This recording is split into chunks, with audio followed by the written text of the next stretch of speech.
আপনি হাসছেন, কিন্তু ভেতরে কিছু একটা ভেঙে যাচ্ছে, তাই না?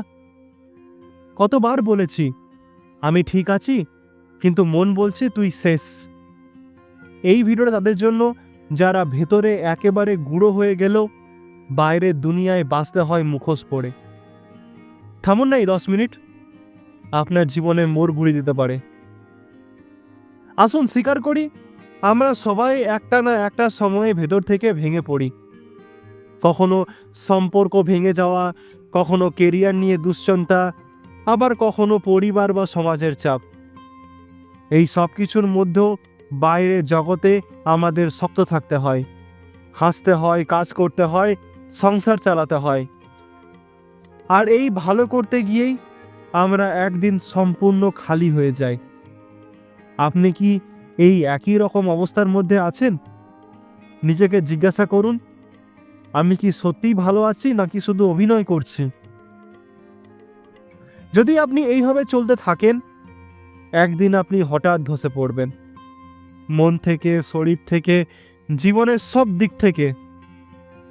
মানসিক অসুস্থতা বাড়বে, অ্যাংজাইটি, ডিপ্রেশন, ইনসমনিয়া, সম্পর্ক ভেঙে যাবে, কাজের প্রতিটি উৎসাহ হারিয়ে যাবে, আর সবথেকে বড় কথা, আপনি নিজেকেই চিনতে পারবেন না আর। কিন্তু যদি আপনি আজকেই কিছু পরিবর্তন শুরু করেন, তাহলে আপনি নিজের ওপর নিয়ন্ত্রণ ফিরে পাবেন, বাইরের মুখোশ ছাড়াও শক্ত থাকার একটা উপায় খুঁজে পাবেন, আর ভেতর থেকেও আপনি হয়ে উঠবেন এক অদম্য মানুষ। ভাবছেন ভেতরের যদি সবকিছু ভেঙে পড়ে তাহলে বাইরে শক্তি কিভাবে আসবে? আমি আপনাকে বলছি, শক্ত থাকা মানে কাঁদা বন্ধ করা নয়। শক্ত থাকা মানে হচ্ছে কাঁদার ওপরও উঠে দাঁড়ানো। একটা ছোট গল্প বলি। কলকাতার এক ছেলের কথা, নাম তার তন্ময়।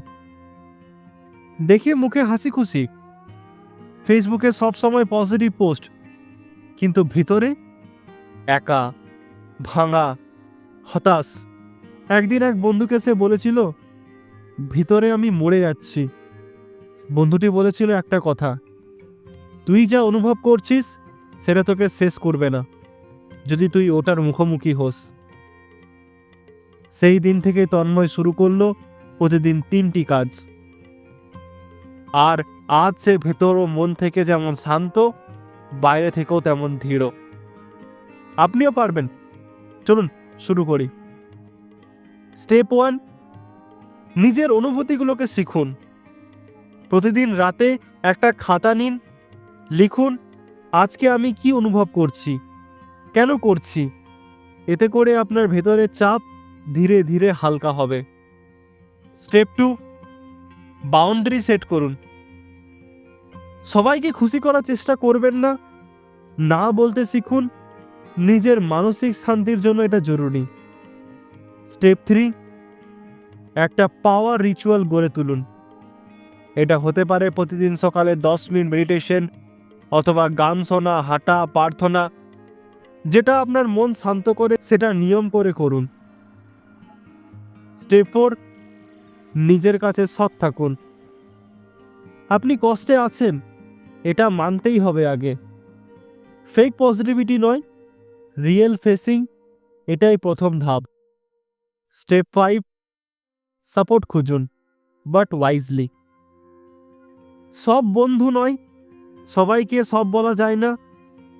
একজন ভরসাযোগ্য মানুষ খুঁজুন, বন্ধু, থেরাপিস্ট, পরিবারের কেউ, যার সাথে খোলামেলা কথা বলা যায়। আজকে আপনি এই ভিডিও দেখে একটা সিদ্ধান্ত নিন, আমি অভিনয় নয়, সত্যিকারের শক্ত মানুষ হতে চাই। আপনি যদি এই সিদ্ধান্তে আসেন, তাহলে পরের ভিডিওটা আপনার জন্য। মন ভেঙে থেকে মন গড়ার 5টা সাইকোলজিক্যাল ট্রিক, যেটা আপনাকে দেবে নতুন দৃষ্টিভঙ্গি। এখনই লাইক দিন, কমেন্টে লিখে জানান আমি এখনও লড়ছি।